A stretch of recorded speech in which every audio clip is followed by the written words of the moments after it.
Բարև ձեզ արգելի հեռուստատիտողներ, մենք շարունակում ենք մեր աշխատանքը Պոլիտիկայմի YouTube-յան ալիքի եթերում։ Այսօր աշխատանքային օր է, եւ ինչպես ամեն աշխատանքային օր, ձեզ ենք ներկայացնում օրվա մամուլի կարևորագույն հրապարակումները, եւ այսպես ժողովուրդ օրաթերթը գրում է. Իշխանությունները եկեղեցու բարենորոգում անվան տակ ոչ միայն ցանկանում են, որ վեհապարտ իրենց կողմից ընտրված լինի, այլ նաև փորձում են հայ առաքելական եկեղեցու գույքին տիրանալ։ Բանն այն է, որ ԿՊԱ-ականները հայ առաքելական եկեղեցու վերաբերյալ նոր նախագիծ են բերել ազգային ժողով։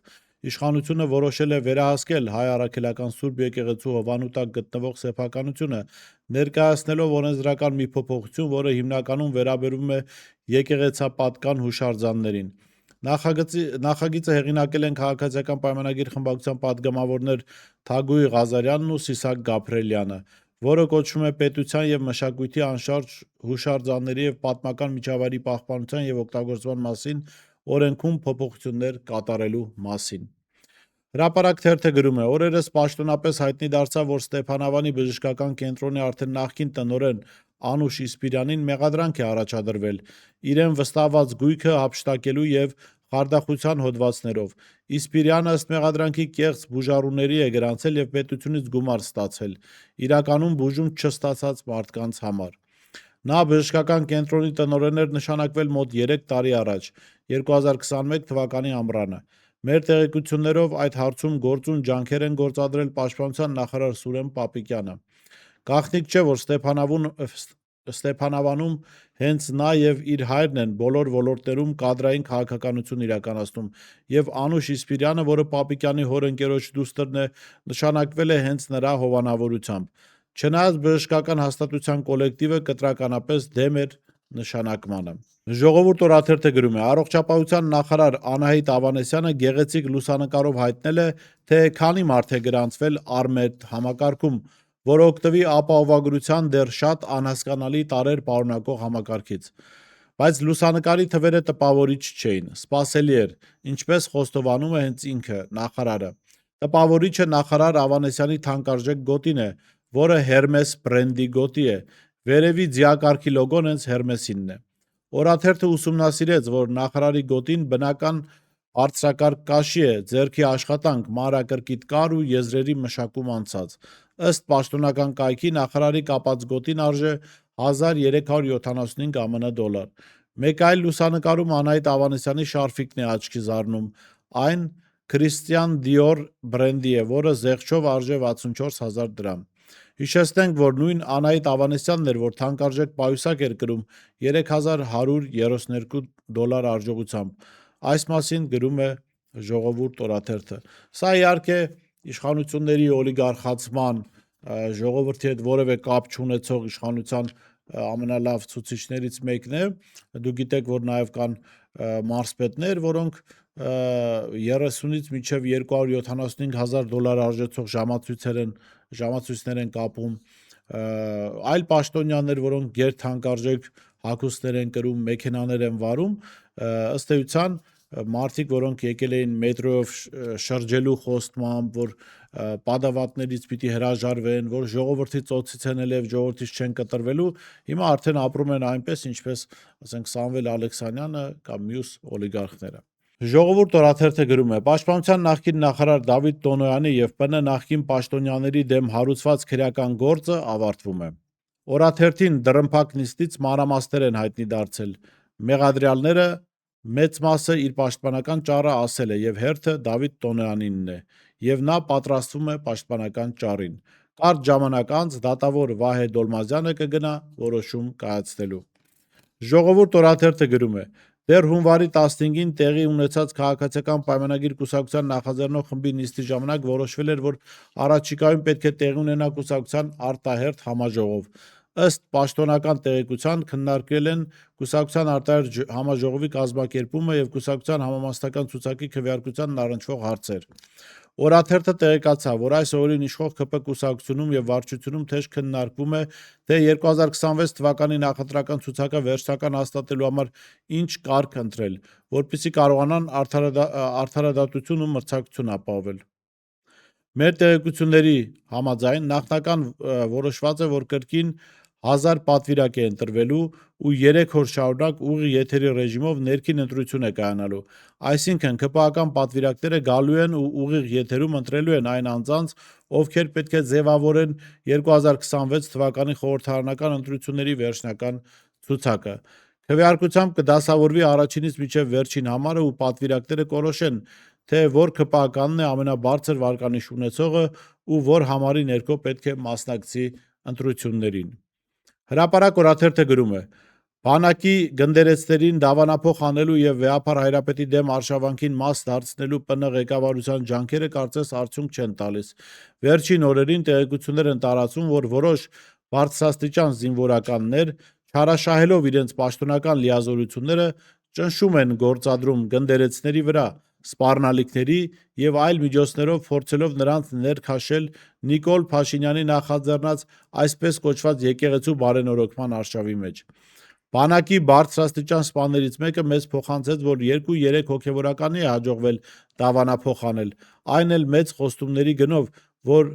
բնակարանով կապահովեն, ֆինանսապես կաջակցեն։ Կորպուսի հրամանատարները կանչում են հոգևորականներին, համոզում, թե բանակը մեկ ընդհանուր օրգանիզմ է, եւ եթե Փաշինյանն ու Պապիկյանը եկեղեցու դեմ նման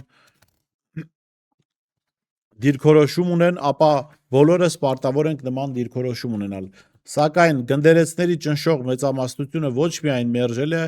այլև նախատել բարձրաստիճան զինվորականներին քաղաքական իշխանության խաղերի մեջ մտնելու համար։ Ասել են, որ բանակը դրանով ոչ թե պետությանն է ծառայում, այլ ՔՊ-ին։ Փաստ օրաթերթը գրում է. հունվարի 18-ին Կարեն Դեմիրճյանի անվան մարզահամերգային համալիրում տեղի ունեցավ Արցախին նվիրված «Մենք կանք» մշակութային միջոցառումը, որի շրջանակներում կայացավ մեծ ցուցահանդես,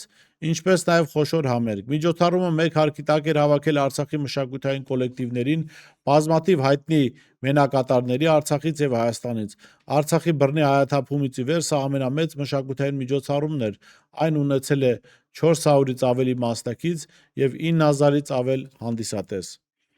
Իդեպ այդ մշակութային միջոցառման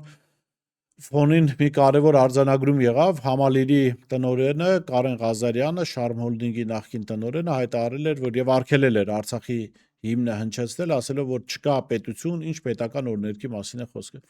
Այսինքն, եթե դալիճը տրամադրվել է, այնտեղ ինչ օրներ կհնչի, դա համալիրի տնօրենի ինչ խնդիրն է, բայց մյուս կողմից այս մարդու բովանդակությունն է այսպեսին, ես հիշեցնեմ, որ սա մարդ է, որ 2012-ին անդամագրվել էր Հանրապետական կուսակցություն եւ ասում էր, որ ինքը մտել է Հանրապետական, քանի որ այնտեղ է Սերժ Սարգսյանը։ Հիմա Սերժ Սարգսյանը շարունակում է Հանրապետականում լինել, այս մարդը արդեն ՔՊ-ում է հայտնվել, կոնե գաղափարապես։ Իրականում այս մարդը ստաբար նախկինում ոչ Հանրապետական է եղել, ոչ էլ հիմա ՔՊԱ-ական է։ Այս մարդը չնայած իր ահռելի չափերին, իրականում սիրում է մշտապես հանգրվանել կոնկրետ պահին իշխանական աթոռին գտնվող նստատեղի արանքում։ Հրապարակ թերթը գրում է. մեր տեղեկություններով ընտրություններին ընդառաջ ներքին հրահանգ է իջեցվել բանակի ատեստացիայի հանձնաժողովներին, որպեսզի հնարավորինս բարձր գնահատեն զինծառայողների քննությունները եւ հնարավորինս մեծ թվով զինվորականների աշխատավարձեր բարձրանան։ Շատ զինվորականներ, ովքեր մինչև այժմ տարբեր պատճառներով չէին մասնակցում ատեստավորման գործընթացին, քանի որ հաճախ կտրվում էին քննություններից, իմանալով այդ հրահանգի մասին, դիմել են, որ օգտվեն նախընտրական նպաստավոր պահից։ Ավելի ուշ ՊՆ-ն հերքել է այս տեղեկությունը։ Հրապարակ թերթը գրում է. Հանրային հեռուստաընկերությունը ձգձգում է քաղաքական, երաժշտական, շոու եւ այլ ծրագրերի մասովկայի մասնակցող հանդիսատեսի վարձատրությունը։ Այսօր կտանք, վաղը կտանք։ Հանդիսատեսը հիմնականում թոշակառու կանայք են, որոնց խոստացված գումարն էլ ինչքան էլ չնչին է, մատից մի փուշ կհանի, բայց այլևս չեն հավատում դատարկ խոստումներին։ Մեզ ասացին, որ տարիներով կուտակված պարտքեր կան, հեռուստաընկերությունը ոմանց պարտք է 2023 թվականից տարեց կանայք խոստացված գումարները ստանալու պահանջով դիմել են ծրագրերի համակարգողին, բայց պատասխան չեն ստացել։ Ժամերով տաղավարում նստելն ու հաղորդման ձայնագրությանը մասնակցելը չափազանց հոգնեցնող ու ձանձրալի է։ Բարձր ձայներ, աղմուկ, լուսարձակներ։ Մենք այն տարիքում չենք, որ դիմանանք դրան, մեզ այդ ռիսկին մղողը փողն է, որ խոստացել են ու չեն տալիս, ասաց կանանցից մեկը։ Ձանձրալի են հատկապես քաղաքական հաղորդումները, որոնց բովանդակությունը երբեմն իրենք դժվար են ընկալում։ Մեր ներկայությունն ուղղակի ծափեր ապահովելու համար է։ Երաժշտական հաղորդումները դեռ ոչինչ, գոնե երգ ու երաժշտություն է։ Թեև էլի հեշտ չէ ժամերով նստել, նայելը, թե ոնց է հաղորդումը ձայնագրվում, ասել է թերթի զրուցակիցներից մեկը։ Մինչև անցնենք պոլիտիկայի մի հրապարակման, առաջարկում գովազդային դադար եւ վերադառնանք։ Հետևիր սրտիդ ձայնին, այն քեզ ուզում է տանել անհայտ հեռուներ, վայելիր աշխարհի չքնաղ քաղաքներն ու արևոտ լողափերը նոր զգացողություններով, նոր համերով։ 2026-ը թող լինի հույսերի, մոտիվացիայի, նպատակների իրագործման տարի։ Եվ հիշեք, ամեն ինչ սկսվում է մեկ որոշումից։ Նոր տարին գալիս է նոր հնարավորություններով ու արկածներով։ Քո հաջորդ արկածը մեկ թռիչքի հեռավորության վրա է։ Travel with M 095 89 20 48 Շնորհակալ եմ, որ շարունակում եք հետևել մեր եթերին, առաջարկում եմ բաժանորդագրվել մեր ալիքին եւ ինչպես նաեւ Patreon համակարգով աջակցել մեր աշխատանքներին, Patreon-ի լինքը կարող եք գտնել տեսանյութի ներքևում կամ QR կոդը էկրանից սկանավորել եւ այսպես պոլիտիկայի հրապարակումը վերջին օրերին մեկ շաբաթից ավել է հեղուկ գազի խիստ թանկացման վերաբերյալ է։ Հայաստանում օրական միջինում վաճառվում է մոտ 500,000 լիտր հեղուկ գազ։ Սա նշանակում է, որ հեղուկ գազը պարզապես վառելիք չէ, այն սոցիալական ապրանք է հազարավոր ընտանիքների, տաքսու վարորդների, գյուղացիների ու փոքր բիզնեսի գոյության միջոցը։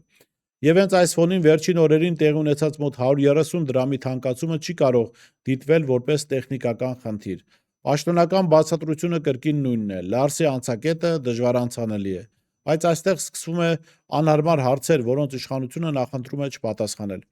Թանկացումը տեղի է ունեցել հենց անցակետի փակման հաջորդ օրը, այն դեպքում, երբ գազալցակայաններում վստահաբար կար նախապես ներկրված եւ պայստավորված հեղուկ գազ, որը մինչ այդ վաճառվում էր միջինում 170 դրամով։ Այսինքն խոսքը նոր ներմուծված թանկացված գազի մասին չէ, այլ արդեն Հայաստանում գտնվող ապրանքի, որի գինը պարզապես նկարվեց։ Ավելին, նույն Լարսի անցակետով հեղուկ գազ ստացող Վրաստանում այն 30-40 դրամով ավելի էժան է, քան Հայաստանում։ Սա արդեն բացարձակ աբսուրդի ժանրից է։ Վրաստանը ԵԱՏՄ անդամ չէ, չունի այն մաքսային եւ հարկային արտոնությունները, որոնք ունի Հայաստանը։ Ու տրամաբանական կլիներ, որ ռուսական հեղուկ գազը Վրաստանում ավելի թանկ լիներ, բայց իրականությունը հակառակն է։ Այս բոլոր փաստերը միասին մեկ պարզ եզրահանգման են տանում։ Հայաստանում հեղուկ գազ ներկրող վաճառողները իրականացրել են համաձայնեցված գնի բարձրացում, որը օրական իրենց ապահովում է ավելի քան 75 միլիոն դրամ հավելյալ եկամուտ, այսինքն ժողովրդի գրպանից օրական 75 միլիոն դրամ են տանում։ Եվ այստեղ գալիս է ամենակարևոր հարցը՝ արդյոք նման ծավալի եւ նման համաժամանակյա թանկացում հնարավոր էր առանց իշխանական հովանու։